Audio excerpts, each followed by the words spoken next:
Good evening, viewers around the world. My name is Mark Godwin Iweajuwa, and you're welcome to our this week edition of Talking Drums. Talking Drums today, the 23rd of May, 2023. We come to you from different corners of the world. I am in Milan, and it's good to have you around again. Thank you for coming. Thank you for tuning in. Thank you for being part of the show. Talking Drums today is we're looking into something very, very, very vital, very news that is making round in Africa, in Nigeria.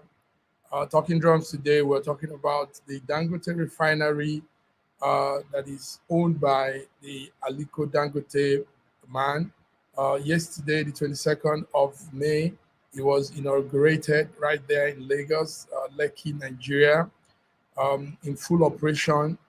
It's expected to have the capacity to process about 650,000 barrels of crude oil per day, making it one of the largest single train of refinery in the world. The investment is costing. It has costed about 19 billion US dollars. So we're talking drum on this today. We are looking into the intricacies of that refinery, what it involves. I'm yet to connect with my colleagues from the other parts. I'm waiting for them. But before they join, let's have an insight into the story. The insight is this great man, the Nigerian, is called Aliko Dangote. Aliko Dangote is a billionaire, he's a businessman, and he has been into a lot of business the past years. Recently, in 2016, he came up with a plan to construct a refinery that will be a major hub for fuel imports and fuel processing. And yes, today, 2023, he has been able to accomplish that huge plan and dream he has. Take note that this man, Aliko Dangote, has been on some other product too. Take note that he has also been a major distributor of cement in Nigeria, in Africa, a major distributor of sugar and some other of these household items. Yes, joining me now is my colleague from Canada, Sir George Chukwu. Sir George, you're welcome to this beautiful day. Are you there, Sir George? Yes, I am here. Thank you so very much, Massive Mark. Yes, and it's a pleasure to have you, and I want to welcome the viewers from around the world. Yes, good. I want to also say happy birthday to you, great man. Yes, today I know it's your birthday, 23rd of May. Yes. It's your birthday, and it's a beautiful one, and you look good there too. Oh, thank you. Appreciate nice. that. Wish you all the best, big brother. Yes. Wish you all the best in your new life. Thank you. Yes, big brother, we are talking something very interesting. It's actually a milestone in our country, in Africa. Mm-hmm. Today we are hitting the drums as we normally do. Is the Dangote Refinery, an oil refinery that is owned by the Aliko Dangote man. Before you came in, the photo was up there. Aliko Dangote yesterday inaugurated his the Dangote Refinery, which will be working in full operation. Is expected to have a capacity of processing about 650,000 barrels of crude oil every day. And that makes it one of the single train refinery in the world. The investment has cost him about 19 billion US dollars. Now, what I was saying is, yes, it's a great idea. Yes, a good one has come to Africa. Now, we'll be able to have our own crude oil being processed and use right there in our face, instead of having it go out. They take it out, they bring it back, and we pay the cost of moving it back, sending it out to refine, and bringing it back again for our use. I mean, that was so crazy. But really, big brother, it's a shame that the federal government of Nigeria had to shut down about 4 public refineries that they were to construct. But this man has single-handedly done this. But we want to look at the intricacies of Aliko Dangote Refinery. Big George, what will you say? Well, Great milestone. Sometimes, when we look at some of the things that are going on in our country and see the hypocrisy of this whole entire thing, whereby our current president came out and wanted to fight corruption. And he was supposed to be the one, the Messiah that they trusted 8 years ago. And because of possibly what happened with Desiani and that particular ministry, he decided to embrace the ministry and be the oil refinery minister, plus his executive presidency. In all, today, I don't think there's any reasonable, intelligent, objective Nigerian that will tell you that our current president did anything that will make us to smile and go back home and sit down. He failed in every area of it, including the current election that just took place. It is such a sad situation. But let me ask you, is Aliko Dangote the only individual who is able to build a refinery in Nigeria? There are so many people that have actually wanted to get this license, and it was refused them for some reason best known to them. But only one from the north would be able to build a refinery. There were a group of people that wanted to bring foreign countries to reconstruct our 4 refineries and put it together, but they were not allowed to do so. Under Buhari's administration, nothing came out of it, but they want to use this one now. Yeah, we are clapping for them. We are clapping for them. But as a matter of fact, in our own country, it is such a sad situation where this man is the only one that they can give license to import rice to Nigeria, to import sugar, and they have a monopoly in all of these things. So the question that Nigerians need to ask themselves is this: Dangote, is he actually part of the government? Because if he's not, why is everything going through him?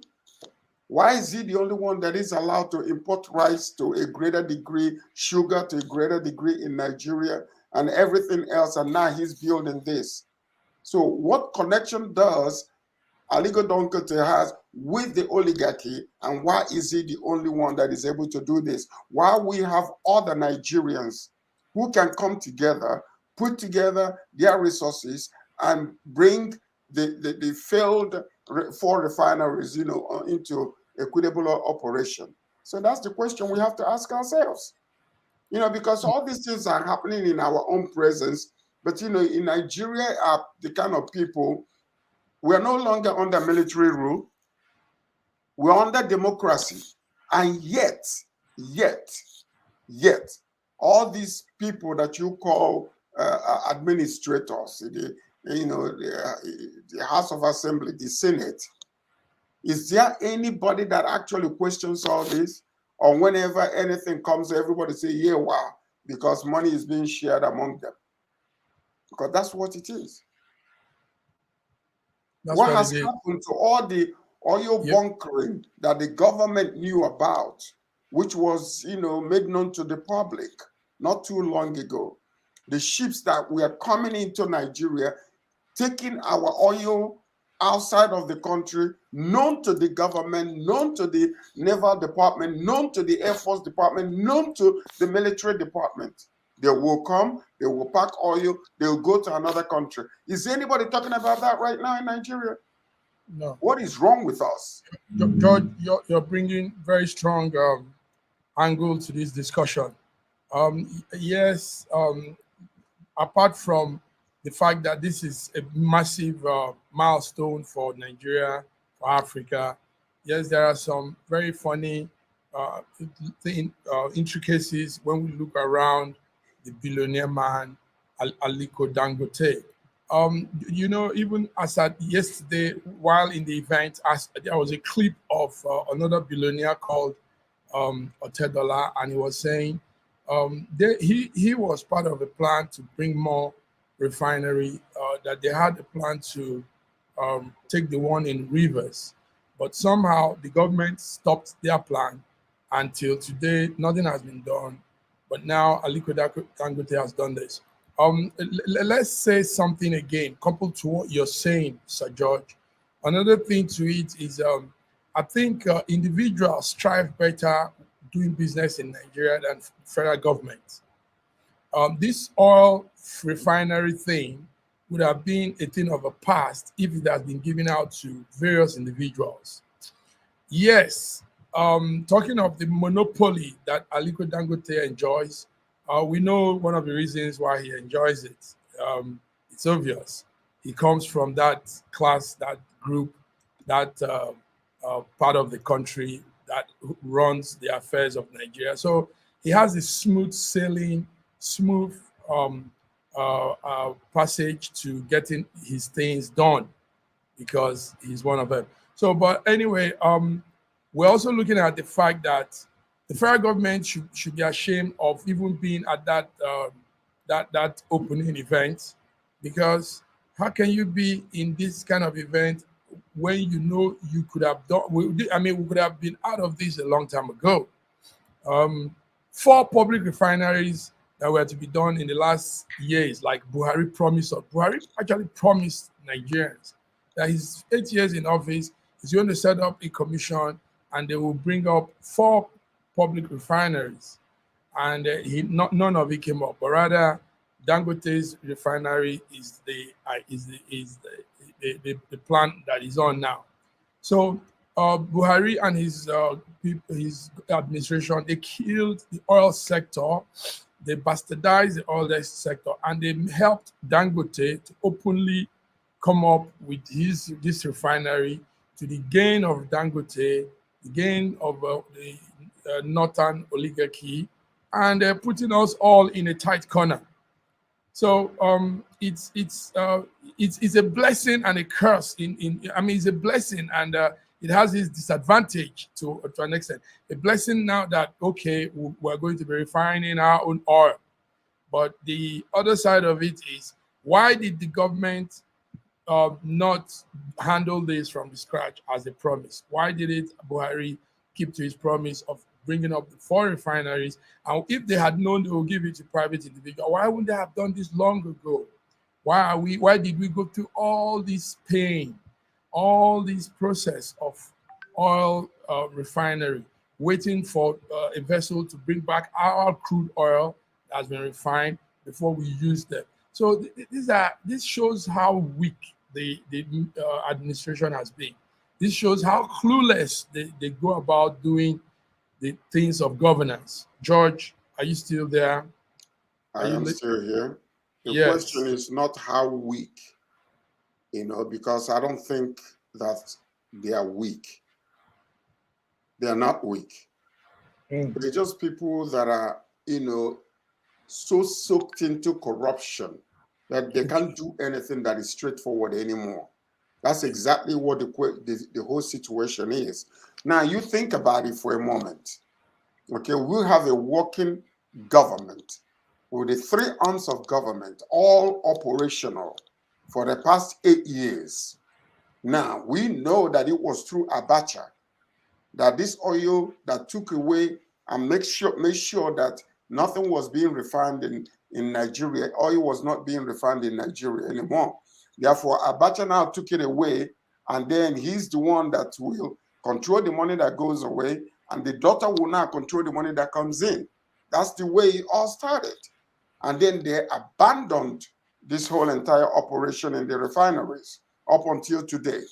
Now, going forward, you come out, Nigeria has specialized in politics way of promising and failing and give excuses afterwards. And the reason why they are able to do that is simply because our people don't pay attention. Nobody holds anybody accountable for nothing because the smell and the smoke of military rule is still all over the place. This is democracy, for goodness sake. This is democracy. We are no longer in the military rule. But yet they still operate in this government as, so I call it pseudo-democracy. We are still in, dictatorship, because if a man can come and lie to you, open in your face and do otherwise and dare you to do anything about it, what do you expect? Look at what is going on right now. Look at what happened during the election. Right in our own faces. Promises were made, promises were failed, and then all of a sudden you are going right now to the Judicial Department, who is refusing to televise all the proceedings. Why? Tell me, Kenya did it? Why can't Nigeria do it? And they are comparing O.J. Simpson's case and another stupid case to a federal government election where fraud took place openly in the eyes of everybody. This is like staying in the water and soap is entering into your eyes. And we're just sitting there like, just lollygagging about, as business as usual. No, it's not change in that country. Yes, it's not business as usual, George. Things are changing. The change is a process. So we're gradually coming out. So anyway, it can be very hurtful, but it's a process and we're going to get there. Now that change is coming out because all of a sudden our eyes are opening. There's a wild consciousness, wild awakening in everybody, in Nigerians, and it's a process. It's going on. It doesn't happen with one strike. It takes time, but it's sure going to be a good one eventually if we stick on, if we hang on. So viewers listening, we have some viewers online. Viewers listening, you're tuned into Talking Drums. A Talking Drum is our program for the global audience where we speak issues, call issues out, call things out. We look into all kinds of issues. And today, George and I, the 23rd of May, George and I were talking something very good has happened, but that has some intricacies around it. And that is the Dangote Refinery that was inaugurated yesterday, 22nd of May, right there in Lagos, Nigeria.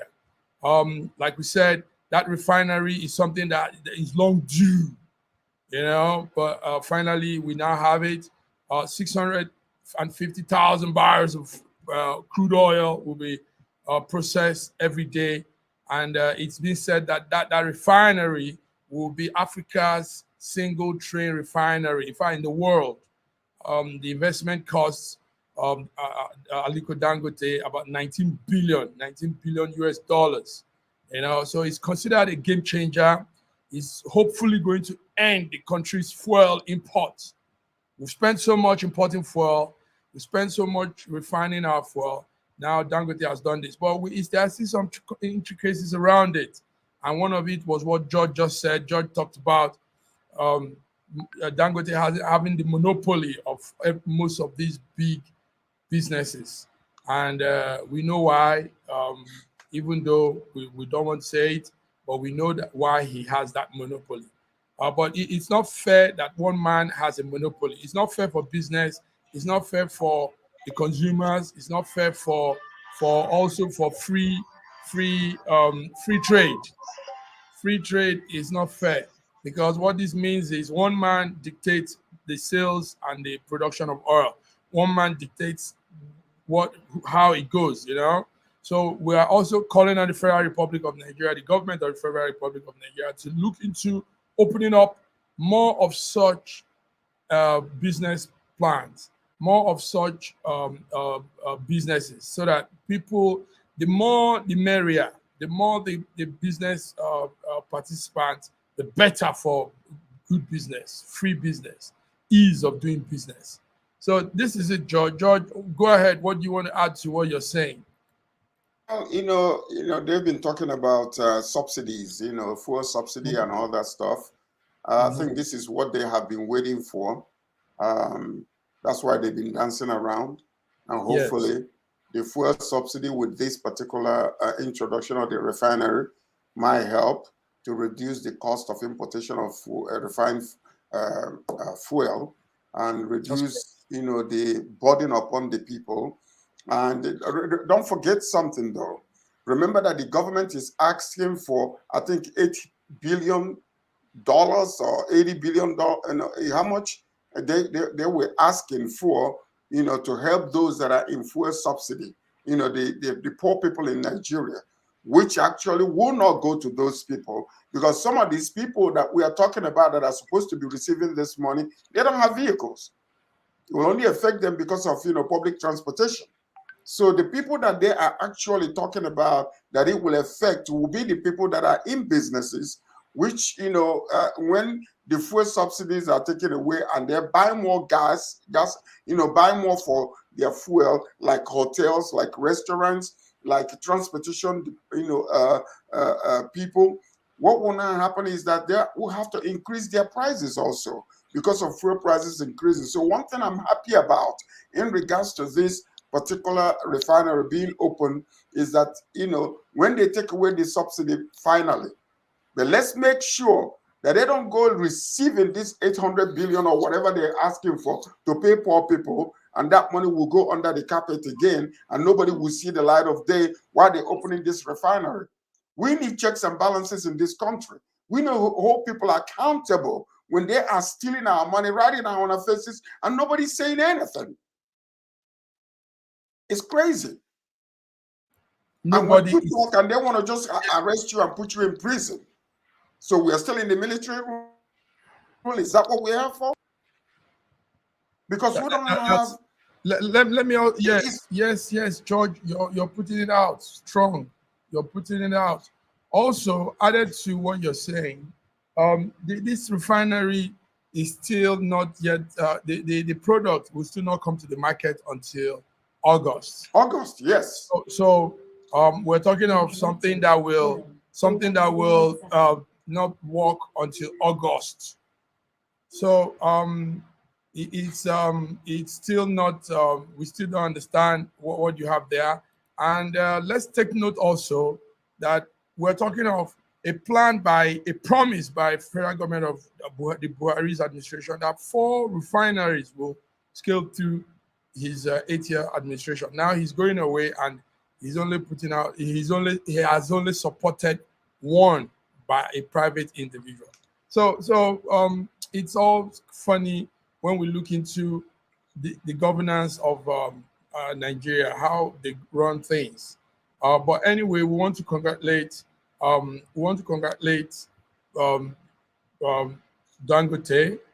for taking this big strand, this giant strand, this very huge move, and we hope this will bring an end to the high cost of refining oil and the high cost of fuel for the average Nigerian. We also hope that this will bring jobs to a number of people, and this will bring some level of good life to Nigeria, because we own the oil, so we refining the oil should be to our advantage. George, this is it. Today, the 23rd of May, 2023, Talking Drums. George, what do you have? What are your few last statements for today? Well, one thing that we're saying is this: we do understand. There was a promise, a request made to get some money from the World Bank towards helping, poor people, if and when, the subsidies are taken off, when they stop it. What we are saying, since this oil refinery is now to be in operation, that 800 or the 8 billion or whatever they were asking for, I forgot how much it was, should stop. We don't need it anymore. Okay. What they need to do is to stop that loan. Once this gets into operation in the new government, in the new administration, then they can stop the fuel subsidy, so that it will all simultaneously work together at the same time. But I can guarantee you that if care is not taken, this money that they are requesting for is already in the process, and that money will land in Nigeria, and nothing will be done with that money. If care is not taken, they are already processing this loan. They're not putting into consideration that this refinery is opening up, and therefore let us wait for the refinery to be in full operation. Then we'll stop the fuel subsidy so that it will all balance out. Because if the truth be told, they will get this money, and that money will go under the carpet and be shared among the rest of them without the public knowledge. Without the public knowledge. Because George, if you ask yourself this question, what is happening to the oil that they are stealing from Nigeria? They have been stealing for the past how many years? Those sheep that they caught, because it was called to the attention of the people. And we know that the federal government and each of the federal government departments, they knew about this, because there is no way you can enter into the waterways without the permission of the naval authorities, without the people that are monitoring these things. So we know that they know about it. So much of our oil is being sold, and where is the money going to? In whose pockets? Are you sure that that money is not what they used in building this refinery? Who will answer that question? He took a loan, and some part of it was also sourced from his own businesses. But yeah, this is what you're saying. How can you prove that? Yes. How can you prove it? How can you prove that? Yes, this is what they're telling you. Who is it that will go and check, fine tooth, and discover every single detail of how he got that loan, where the loan came from? Nobody. This is what Nigeria is all about. Yes, it is such a sad state, man. It's such a sad state. I know the Aliko Dangote businesses is on the stock market, and I know some of his investments covers a lot of finances. So yes, he could source some fund, and like he said, he also took a loan. There was a loan from somewhere. I think $9 billion was borrowed from to add into the construction, and $3 billion is the outstanding amount in the bank credit. As he said, that this was his statement. Anyway, this is it, George. George, we're out of time. Talking drums, viewers, we are talking together, George and I.